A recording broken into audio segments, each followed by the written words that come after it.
frequentemente com os seus colegas de liceu, tocando-os com a proximidade do seu compromisso, a proximidade do seu modo de vida. Um outro ponto, favorecer em casa as discussões abertas, livres, onde cada um se pode exprimir e ser escutado, sobre os temas da sociedade, bem como os temas da fé, através de uma leitura, de um filme que vimos, de uma exposição, daquilo que ouvimos na missa, por exemplo, e que não compreendemos. Dar a cada um os meios e o tempo de se exprimir, mesmo se não têm o mesmo ponto de vista.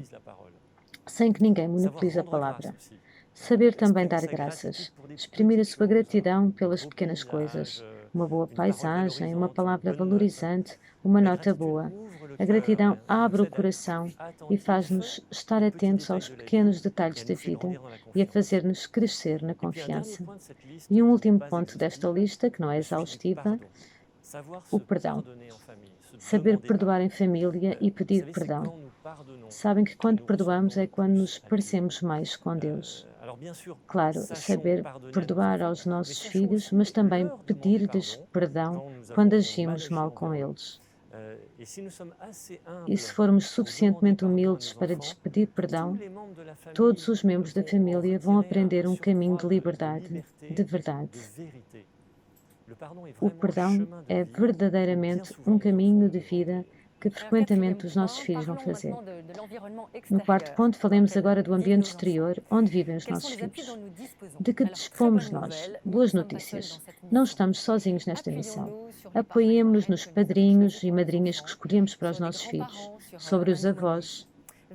Vigiemos que eles tenham também um ou dois amigos cristãos, porque frequentemente eles têm a impressão de que são os únicos cristãos praticantes da sua turma. Podemos também convidar, é uma pequena pista, convidar uma irmã consagrada ou um padre para um domingo ou até mesmo convidá-los a vir connosco de férias. Podemos também oferecer-lhes um livro de testemunho da vida de santos pelo Natal ou pelo aniversário. Outro ponto é favorecer o encontro deles com outros jovens. Isto vai mostrar-lhes que não estão sozinhos.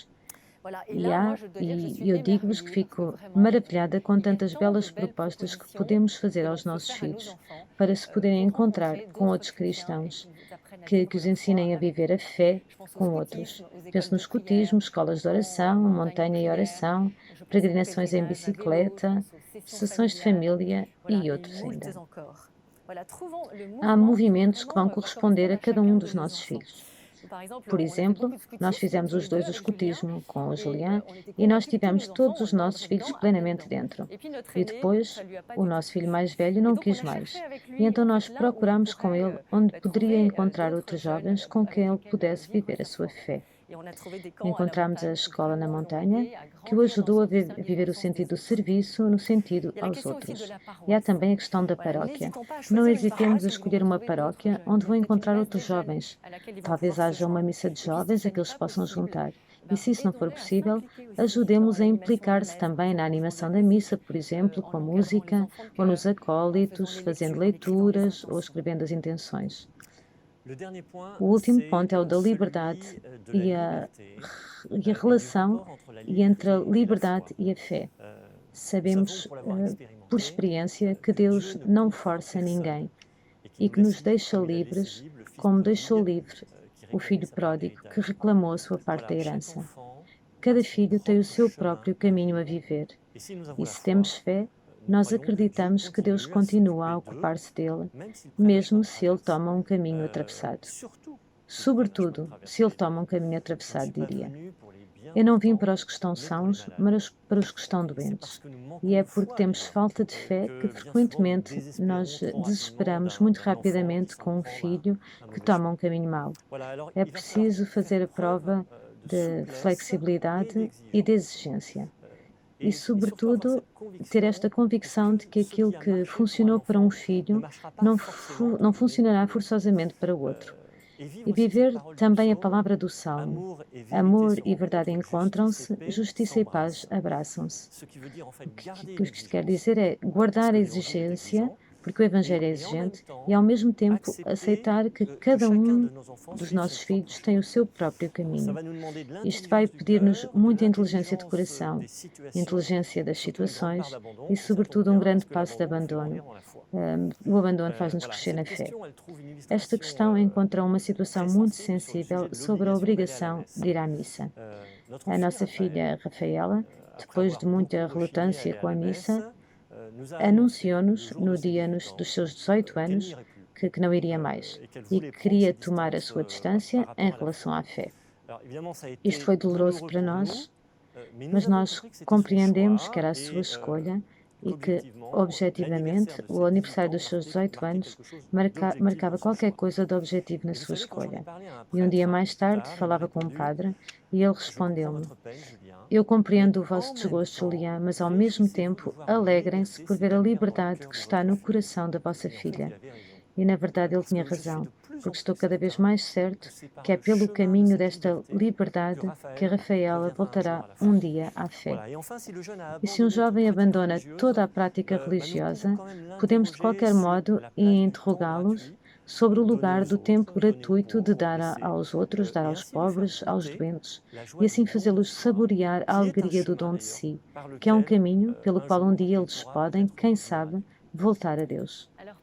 Para concluir, permaneçamos na confiança e na esperança em Deus, que está conosco, nesta tarefa que é tão bela, mas que pode ser desencorajante ou culpabilizante.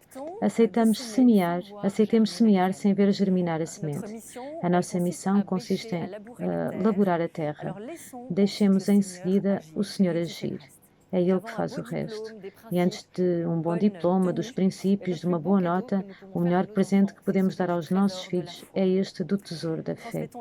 Transmitir a fé é uma educação à liberdade, que é bem o nosso tema, e a liberdade é discernir o que é bom para mim.